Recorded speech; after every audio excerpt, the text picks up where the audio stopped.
November 18th, 2025. Winter had already wrapped Moscow in a pale, colorless silence. Not snow, not fog. Something heavier, like the atmosphere itself was holding its breath. At 6:41 a.m., in a reinforced command facility buried 40 meters beneath Kiev, a single message appeared on a secured military terminal. Incoming strategic event detected. No alarms, no sirens, just those 5 words. Then the silence broke. Satellite grids across Eastern Europe registered a subtle anomaly, a pattern deviation so slight that it would have gone unnoticed by conventional monitoring systems. But this wasn't conventional. Ukraine's new AI-based early warning network, Atlas Shield, had been running the data for days, milliseconds at a time, watching, learning, predicting, and now it had made a conclusion. Russia was conducting what looked like an unscheduled nuclear readiness drill near Moscow. But this time, something didn't match past simulations. Inside the Kiev bunker, a cold realization spread. This wasn't a drill. At 6:54 a.m., a man with tired eyes and a voice stripped of emotion stepped forward. General Alexander Morenko. He didn't raise his voice. He didn't need to. "They are preparing to demonstrate dominance again," he said. This time, from the heart of Moscow. The room went still. Then he added one more sentence. "Not today."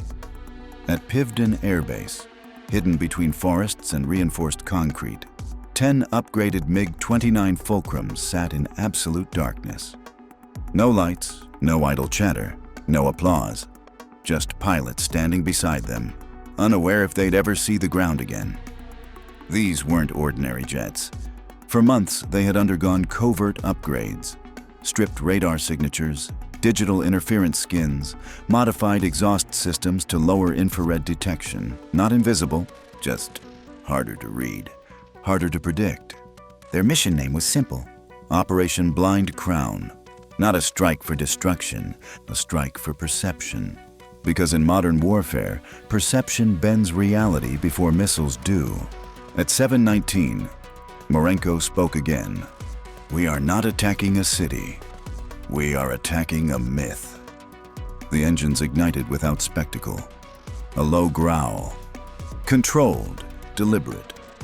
One by one, the 10 MiG-29s ascended into the gray Ukrainian sky. No celebration, no final words. Only coordinates. They weren't heading straight for Moscow. That would trigger early radar networks instantly. Instead, they carved a wide arc through Belarusian airspace at ultra-low altitude, hugging terrain, rivers, thermal shadows, moving like a current instead of a storm. At 90 meters above ground level, radar detection windows shrank to mere seconds. Seconds that would decide history. On Russian screens, all remained blue. Clear, silent, until 8:31. Deep inside Russia's Western Air Defense Command, a junior operator froze mid-breath. His screen flickered. Not red, not green, a faint, irregular distortion, like a heartbeat skipping. He zoomed in. Nothing. He zoomed again. Something. Then he realized. "These readings don't make sense," he muttered. Above him, a commander barely looked up. "If it doesn't look like a threat, it isn't. Continue scanning." But the distortion had already begun to spread. A subtle ripple through their defense network. Not an attack, a disruption. Unknown to them, Ukraine had launched not only aircraft, but a digital fog. Low-frequency interference waves synced to atmospheric pressure patterns, confusing older tracking algorithms. Russia's air defense wasn't blind, just temporarily unsure. And uncertainty in war is more dangerous than blindness. In Moscow, life continued. Traffic crawled along icy roads. Tourists still took pictures of St. Basil's Cathedral. Coffee machines hummed in government buildings. Inside the Kremlin, however, another meeting had already begun.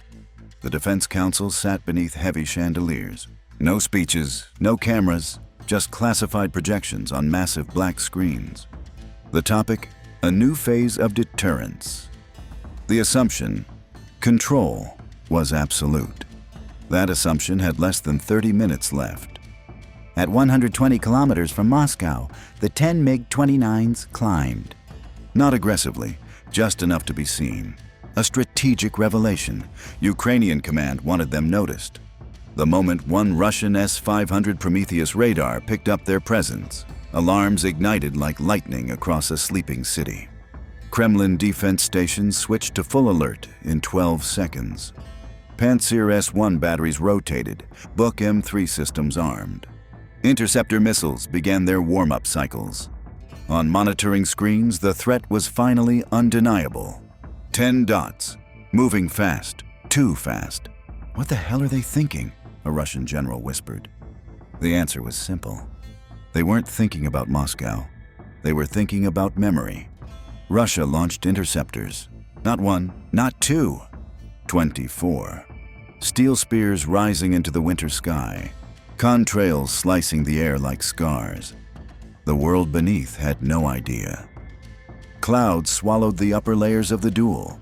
Above them, engines roared like mythological beasts tearing through a silent world. Ukraine's pilots didn't break formation. They knew the plan. The first wave wasn't meant to arrive. It was meant to force response. Force exposure, force Russia to reveal its most protected reactions. And Russia obliged perfectly. As interceptors surged forward, something happened. Not mechanical, not technical, atmospheric. A rare pressure inversion swept across western Russia. Cold air trapped under warm, sound bending, signals distorting. Russian targeting systems recalculated, then recalculated again, then locked onto the wrong altitude. 2 interceptors detonated prematurely. 1 lost guidance entirely. The others adjusted, but the window had opened. 4 MiG-29s slipped under the radar cone. Not invisible, just momentarily untouchable. Moscow residents heard it first. A distant thunder, not storms, engines. People looked up. Phones came out. The first shakiness of realization passed through the city. On social media, posts appeared within seconds. Is that training? That doesn't sound like training. Why do fighters sound that close? Inside the Kremlin, conversation stopped. A security aide rushed in, pale-faced. Airspace breach near Central Sector. The room froze. Then the building vibrated, not an explosion. A sonic boom. One of the MiG-29s had just passed low, just low enough to register on every window and every nervous system inside the complex. It didn't fire, it didn't drop a weapon. It just passed. And sometimes, presence is more terrifying than impact. The message. Russia shot down 6 of the jets. Brilliant bursts of flame far above the city. Debris burning across the sky like falling embers. 2 pilots ejected and vanished into the northern outskirts. The remaining 2 jets. They didn't continue forward. They turned, not in retreat, in completion. Because the mission had never been about destruction. The mission had been about demonstration. The message had already been delivered. You are reachable. Moscow didn't burn, but something else did. Confidence. Within hours, financial markets trembled. Security protocols doubled. Military convoys flooded highways. Inside the Kremlin, silence weighed heavier than any explosion.